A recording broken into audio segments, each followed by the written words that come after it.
One take. This is NBA One Take featuring yours truly, Pretty Boy Lakers. This is NBA One Take for your head, NBA One Take for your brain. Coming to you live from my home. This is NBA One Take, January 9th, 2023. NBA news and some reviews. The first thing I got to talk about with NBA news.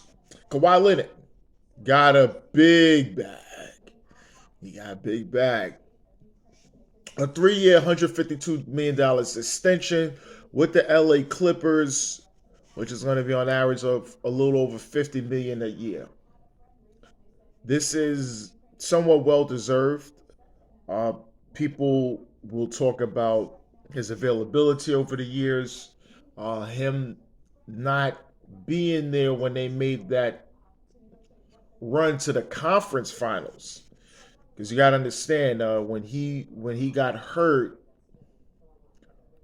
in that in the Jazz series with against Donovan Mitchell and Rudy Gobert several years back, it was Paul George that got them out that series and got to the conference finals. And people, kind of talk about that, but this is well deserved. This is well deserved. He's been, for this season, he's been the glue guy, and getting James Harden, getting Russell Westbrook, just a slew of new players. He's being consistent, as well as Paul George has been coming on the late. So right now, the Clippers are playing well. So this contract extension is warranted. Mr. Fun Guy, it's Kawhi. It's Kawhi. But this is very much warranted. Now, other news. Eric Spoelstra got a big bag too. 8 years, $120 million extension to stay as the head coach for the Miami Heat. This was a big bag. Highest paid extension ever for a coach. He'll be making annually the most money in league history. You got some naysayers talking about, he only got 2 titles when he had LeBron in them, and he wasn't able to close the deal with Jimmy Butler, in the last, two of the last. Two of the last 4 NBA finals wasn't able to win in the bubble against the Lakers and last year against the Nuggets.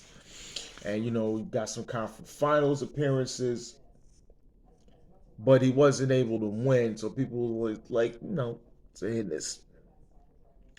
And also, this comes at the...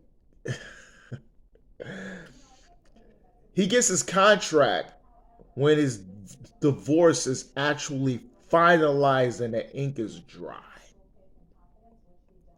So everything that happened with the divorce, listen, I'm not into my personal, but obviously Pat Riley and the Harrisons gives this guy said, look, you're going through some, we're going to wait. We're going to wait. And and they rewarded them. That's gangster. That's gangster. I think his ex-wife did say something. I'm not really clicking on that crap, whatever. But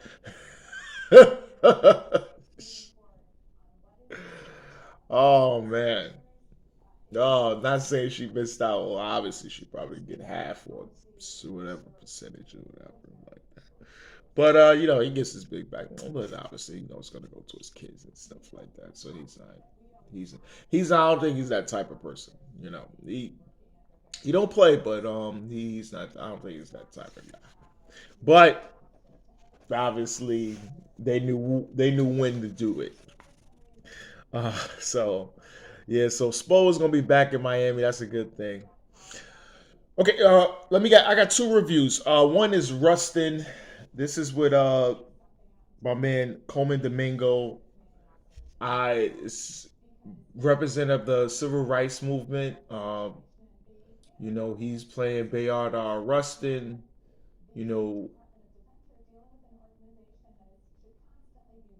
became an openly gay activist later on, but at the time we didn't really know that Bayard Rustin was gay.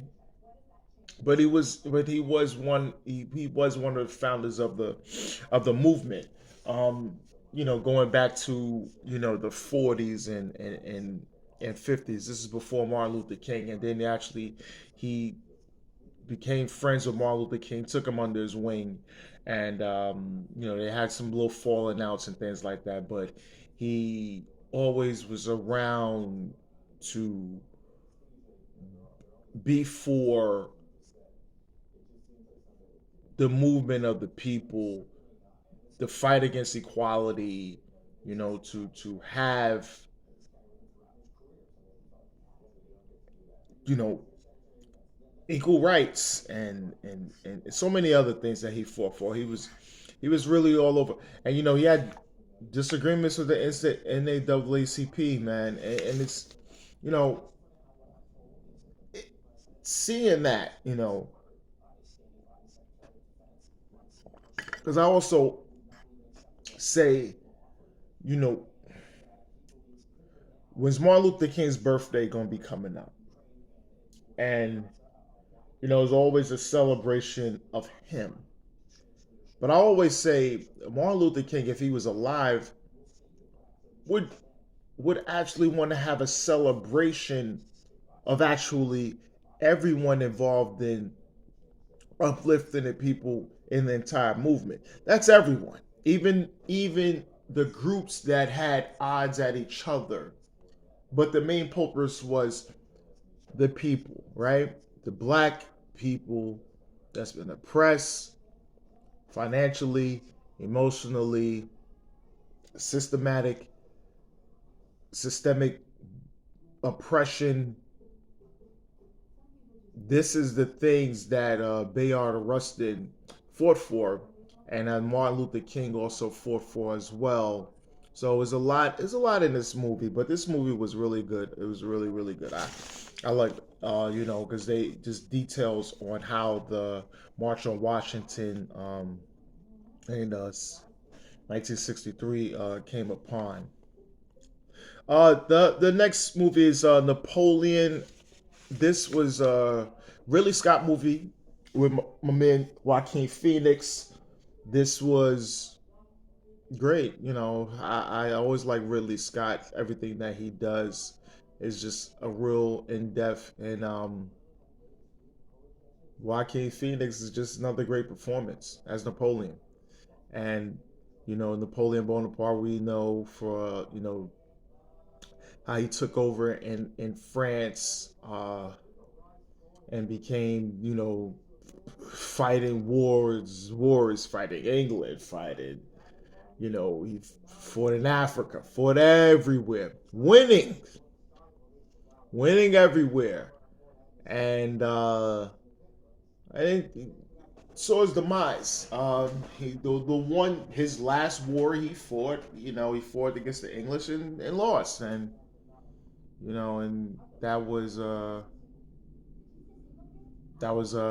tough one, But this movie was great. This was really, really great. It told details of a lot of things going on. I mean, really can't get everything, but I really like this movie, and Joaquin Phoenix does a great job. Okay, but this is NBA One Takes Pretty Boy Laker, and I'm out.